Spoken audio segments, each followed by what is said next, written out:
Crystals, what are they? No, seriously, look at all these amazing structures and forms. They're beautiful, they're powerful, and they're life. Crystals are the essence of life manifesting within the earth, the blossoms of the mineralogical portion of the earth. Recognition of these energies and forms of crystals can greatly benefit your personal growth. It is a very basic consciousness, not as intricate or advanced as some life on earth. Crystals definitely don't have the thinking capacity of humans, or even the biological reproductive systems of plants, but they are life. And today I'm going to show you how this works.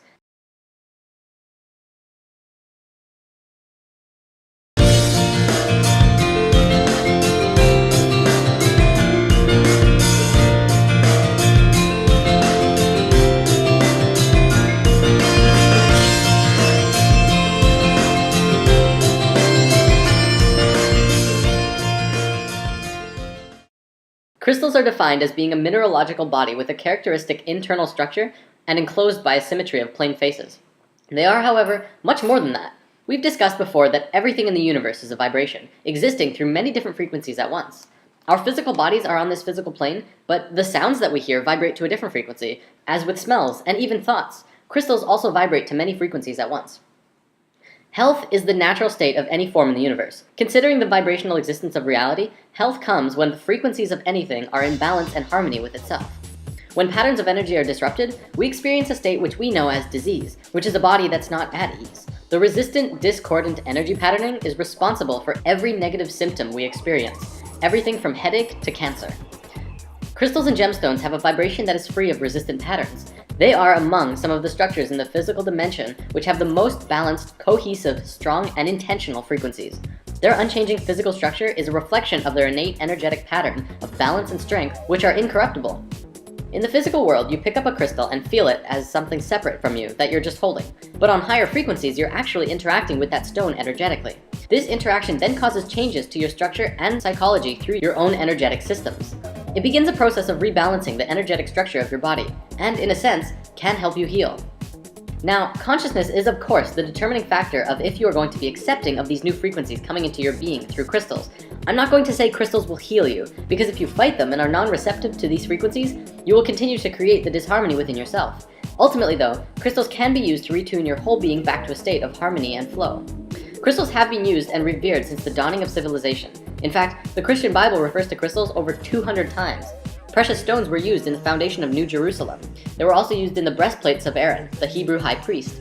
Crystals have been discovered in the ruins of Babylonia and in ancient tombs of Egyptian and Chinese rulers. This wouldn't be spirit science without some sacred geometry though.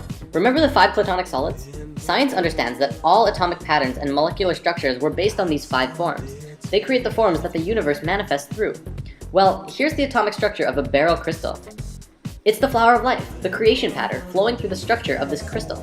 Now, not all crystals are like that molecularly, but they are very geometric. There are 6 categories of crystals. Of course, there are lots and lots and lots of kinds of crystals, but no matter how many there are, they will always be in one of these categories: isometric, tetragonal, hexagonal, orthorhombic, monoclinic, and triclinic. For the most part, all of these systems are derived from the hexahedron, also known as the cube. One of the biggest things about crystals is that they can transmit frequencies. From a metaphysical perspective, we can transmit thoughts and emotions through crystals, but scientifically, does that make sense?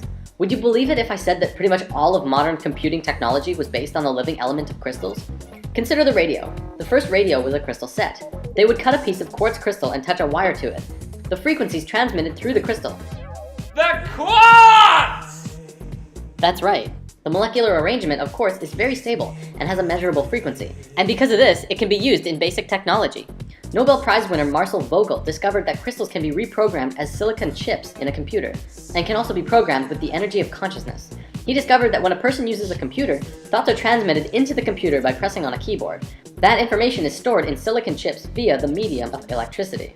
Thought is a form of energy which can be given direction through what we call intention. He concluded, due to this discovery, that crystals could also be programmed without the need for electricity, by using just thoughts as the informational energy.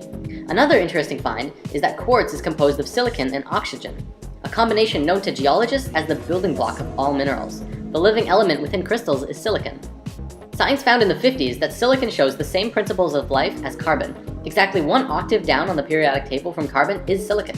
Sponges deep in the ocean made from 100% silicon were also discovered, which shows that silicon life doesn't just work in theory, but they actually exist right here on this planet.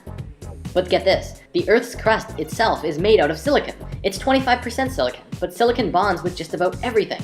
So the Earth's crust is actually roughly 80% silicon compound. We're literally floating out in the middle of space on a giant crystal ball. The term Mother Earth never had so much meaning as now, as we learn that the entire planet itself is a conscious, living being. She's aware of you and everything going on her body. The energies within crystals are universal.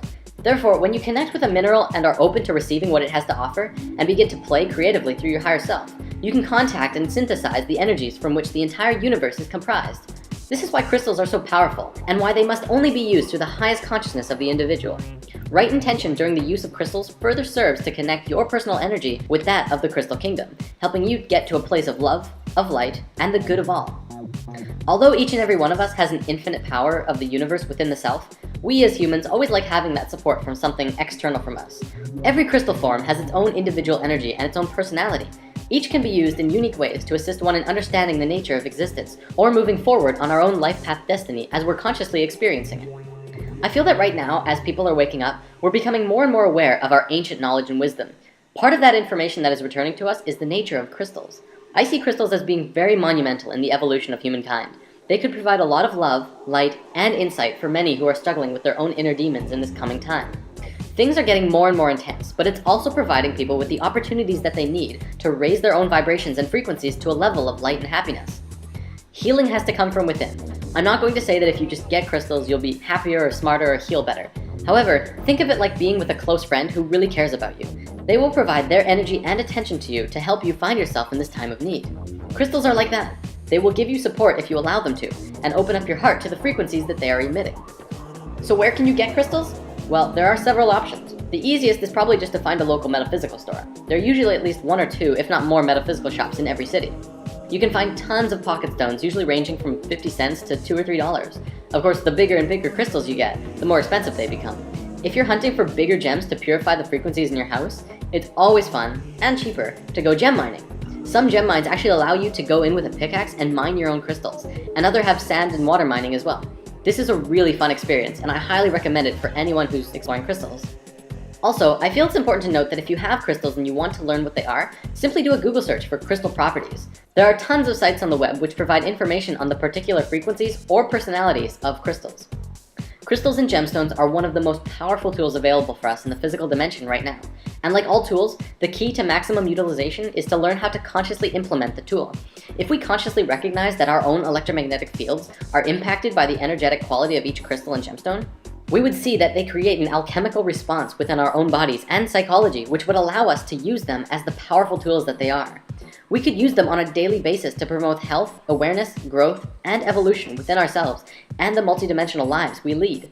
So how does one use crystals? Well, we're going to go into that next week. To wrap this video up, let's conclude with something really awesome. The 13 Mayan crystal skulls. What are they? What were they? What do they do?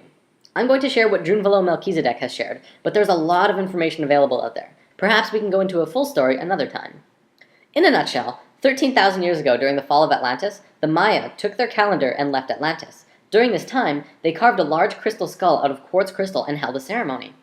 One person who was trained and prepared would consciously drop their body and enter into the skull, where they would reside within for the next 13,000 years. Then, every 1,000 years, another ceremony like this would take place. The ceremony involved a being who had an understanding of everything humankind knew at that point, and then entering into the crystal and saving these memories within the skull. Kind of like the Mayans would hit file and save as every 1,000 years to preserve what they knew. Supposedly this year in 2012, they will hold a final ceremony with all of the crystal skulls coming together to reveal all of this ancient knowledge to the world and allowing it to enter our consciousness once more.